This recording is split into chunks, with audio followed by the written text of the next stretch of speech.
So this is image 32, a wedding photograph, and that's me. And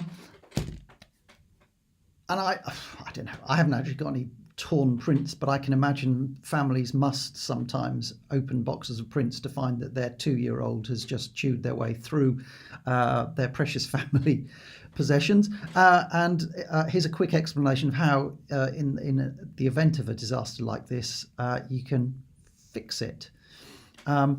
So the first thing to do is to carefully examine the image to decide which bit needs to lay over the top of the other. And what I mean by that is that you can quite clearly see the torn fibres of the paper on the right hand side of this image here. So quite clearly the left hand side of this image needs to rest above the right hand image so that this line can meet this line. Okay, so to do that, we'll pick up our rectangular marquee tool,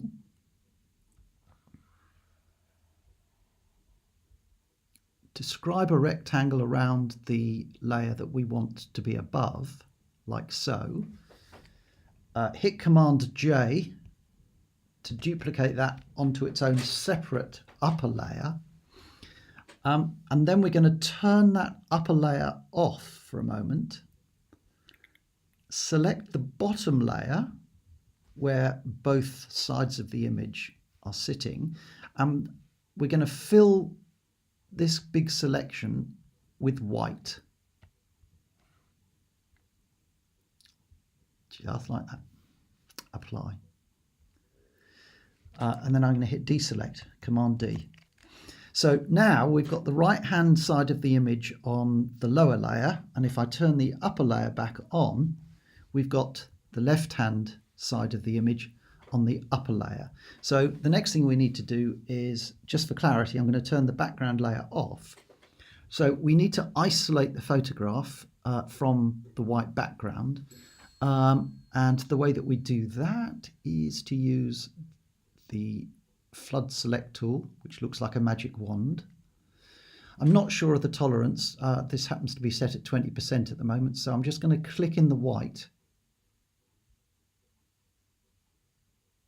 Oh, I've made a mistake because I'm actually working on the background layer rather than the top layer. So I'm just going to hit Command D to deselect all of that, select the top layer and try again. Okay, so 20% is too much because it's selected all of the sky, and I think that's the bride's, a bit of the bride's dress, and obviously we don't want to lose that information. So I'll hit Command D and try something much smaller, like perhaps, I don't know, 8%. Oh, okay, that was a good guess.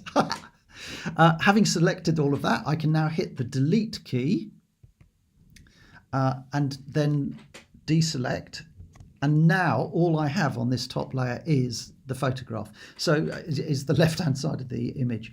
So now if I turn the background back on, all I need to do is pick up this side of the image and swing it around to meet this side of the image. So I'm going to pick up the move tool,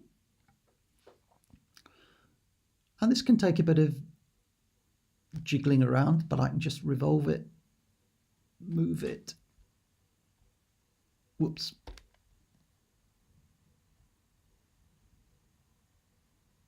Revolve it.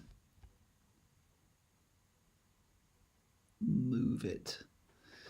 And rather than dragging it with my mouse, I'm going to use the arrow keys now to just gently edge that into position. Oh, that's not bad. There's a little bit more white exposed at the bottom than the top, so I might try and revolve that just the tiniest bit.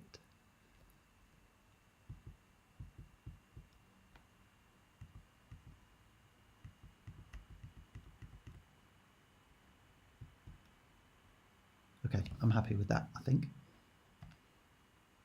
So now all that we're left with is a tiny fine white line running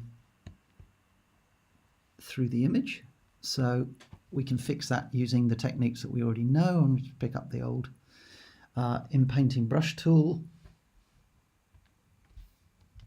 Oh, sorry, I just need to flatten these first. So I'm going to go to Layer, Merge Visible. So now that I'm just working on a single layer, I can use my brush tool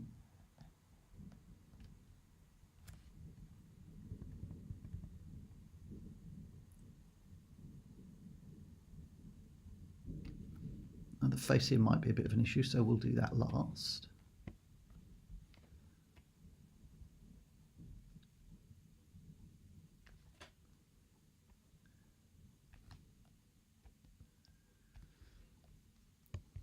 Zoom in even closer, which will enable me to use a smaller brush.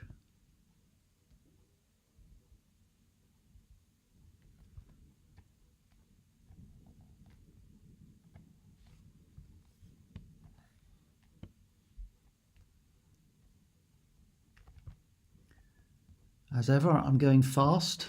You need to spend a bit of time on this if you want to do it with any precision. But there we are, doesn't look bad. Oops. So Command 0. And now all I need to do is crop it. So we'll select the crop tool. Going to straighten it first of all. So I click on the straighten button, top center, and just drag a line across the top of the image and release. And then drag the edges of the crop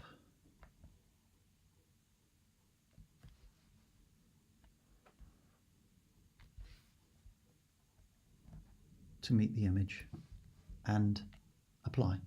Voila.